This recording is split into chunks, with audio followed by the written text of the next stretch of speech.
আসসালামু আলাইকুম। আজকে একটা নতুন রেসিপি রান্না করতেছি, ডিমের তেলানি। এই দিন পেঁয়াজ মরিচ ভেজে তার ভিতরে আদা রসুন ভেজে তারপরে সব মশলা দিয়ে ভেজে নিচ্ছি। তারপরে এখন ঝোল দিয়ে দিব। আমার মশলা কষানো হয়ে গেছে, ঝোলটা দিয়ে দিব।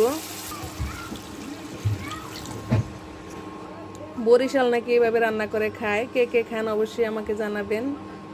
এখন বলক আসতে দিমু, বলক আসছে, এখন ডিমটা দিয়ে দিব। একটা ডিমে আমি রান্না করব, কারণ শুধু ভোর রাত্রে খাবে সেজন্য। সাবানের আব্বু সন্ধ্যা রাত্রে খায় না, ভাত খায় না, শুধু ভোর রাত্রে খায়। এখন ডেকে দিব, ডিমটা উল্টে দিব। এখন এক সাইডে সিদ্ধ হয়ে গেছে। আমার রান্নাটা কেমন হতে অবশ্যই জানাবেন। আমার পেজটা ফলো করে অবশ্যই লাইক কমেন্ট শেয়ার করে দিবেন। হয়ে গেছে আমার ডিমের তেলানি। এখন একটু সসপাতা দিয়ে দিব। আমার রান্নাটা কেমন হলো অবশ্যই জানাবেন। আল্লাহ হাফেজ সবাইকে, সবাই ভালো থাকবেন।